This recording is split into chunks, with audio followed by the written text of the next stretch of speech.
Ya, saya ucapkan selamat malam kepada Bapak Dr. Sutrisno. Kali ini saya akan membahas mengenai analisis kebijakan pendidikan kampus Merdeka, pembukaan program studi baru oleh Inke Christian.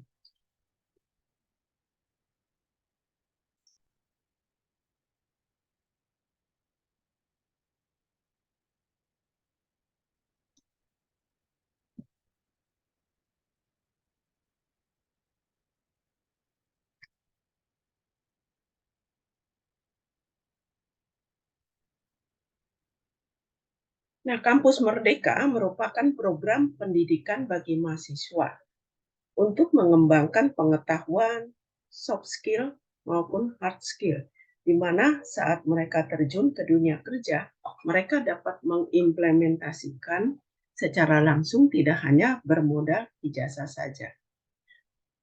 Namun ada perbedaan kurikulum sebelumnya atau yang lama dengan kurikulum yang baru. Kurikulum sebelumnya tidak memiliki banyak kesempatan untuk mengambil kelas di luar prodi. Kemudian bobot SKS untuk kegiatan di luar kelas yang sebelumnya dinilai sangat kecil. Dan pertukaran mahasiswa atau praktek kerja yang malah menunda waktu lulus mahasiswa. Sedangkan dalam kurikulum Merdeka memiliki banyak kesempatan untuk mengambil kelas di luar prodi. Bobot SKS untuk kegiatan di luar kelas yang dinilai sangat adil.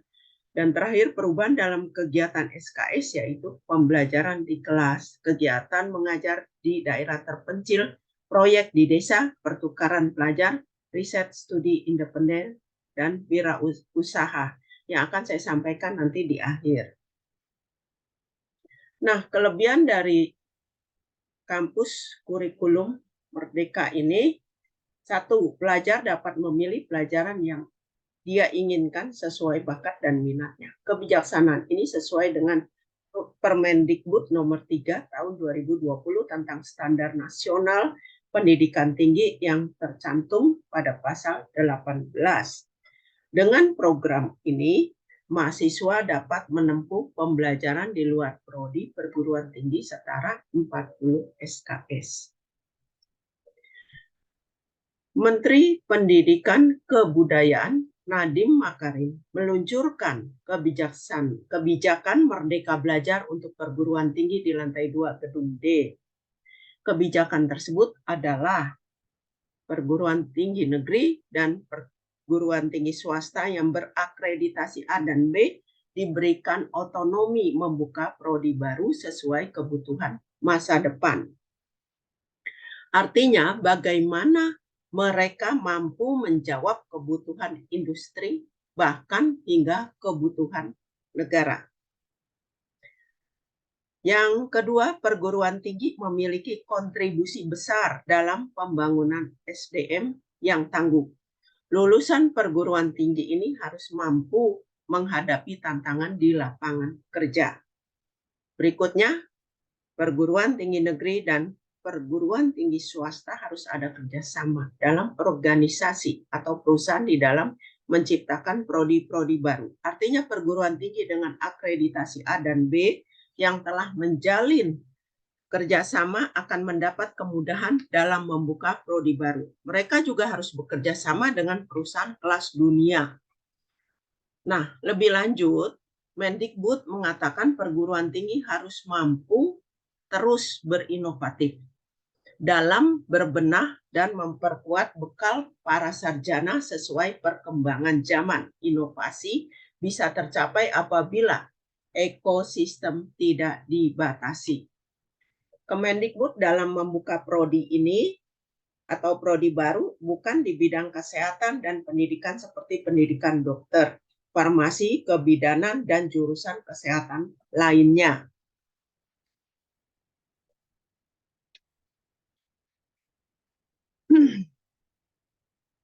Berikutnya, mahasiswa tingkat sarjana dapat mengikuti kegiatan pembelajaran di luar program studi atau prodi selama 3 tahun. Ada 8 kegiatan pembelajaran di luar prodi yang dihitung sebagai bagian dari SKS. Artinya SKS tidak dianggap sebagai jam belajar, tapi sebagai jam kegiatan. Tujuan cara ini untuk membangun budaya mandiri dan mampu memecahkan masalah serta memberikan pengalaman lintas disiplin keilmuan sekaligus berdampak sosial. Nah, syarat mahasiswa peserta kampus Merdeka. 1. Berasal dari prodi yang terakreditasi selain prodi kedokteran. 2. Aktif terdaftar pada Pangkalan Data Pendidikan Tinggi atau PD Dikti. Hak belajar 3 semester di luar prodi.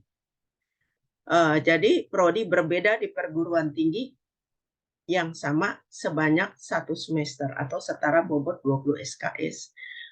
Kemudian kegiatan pembelajaran di luar perguruan tinggi maksimum 2 semester atau setara bobot 40 SKS.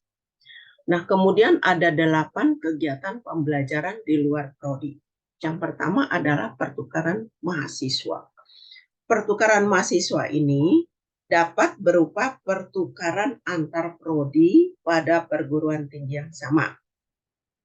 Prodi yang sama pada perguruan tinggi yang berbeda. Jadi prodinya sama tapi pada perguruan tinggi yang berbeda. Atau antar prodi pada perguruan tinggi yang berbeda, jenis mata kuliah yang diambil harus memenuhi ketentuan kelulusan pada prodi asal. Kemudian yang kedua adalah magang kerja. Tingkat kemampuan yang diperoleh untuk magang harus setara level sarjana. Mahasiswa harus aktif terlibat di dalamnya, mendapat masukan terkait performa kinerja setiap 2 bulan, dan memberikan presentasi pada perusahaan di akhir magang. Kemudian yang ketiga, asistensi mengajar. Nah, ini dapat dilakukan di SD, SMP, SMA. Mahasiswa menentukan target kegiatannya sendiri dan pencapaiannya dievaluasi pada akhir kegiatan. Kemudian yang keempat adalah penelitian atau riset. Jenis riset tingkat kesulitannya harus sesuai dengan level sarjana. Mahasiswa harus terlibat dalam pembuatan laporan akhir dan presentasi hasil penelitian. Kemudian yang kelima, proyek kemanusiaan. Proyek kemanusiaan ini mahasiswa dapat berperan sebagai foot soldier atau prajurit pada proyek kemanusiaan di lembaga mitra mereka bekerja sama. Dan yang keenam, kegiatan wirausaha. Ini dilakukan secara mandiri atau berkelompok juga boleh yang dibuktikan dengan proposal kegiatan. Mahasiswa wajib dibimbing oleh dosen dari prodi asal dan mentor dari luar prodi. Kemudian yang ketujuh adalah studi atau proyek independen. Jenis proyek dan tingkat kesulitan juga harus selevel dengan sarjana. Topik proyek tidak ditawarkan di dalam kurikulum perguruan tinggi. Dapat dilakukan secara mandiri. Mahasiswa didampingi dan dievaluasi oleh dosen pembimbing. Kemudian yang terakhir, program membangun desa atau KKN tematik. Nah, ini mahasiswa wajib tinggal pada lokasi yang telah ditentukan. Berdedikasi minimal pada 1 proyek utama dengan fokus pemecahan masalah sosial. Menghasilkan dampak yang nyata di akhir kegiatan. Demikianlah yang dapat saya sampaikan dalam tugas UAS ini. Semoga dapat diterima dengan baik dan saya ucapkan Sukihontu Namo Buddhaya.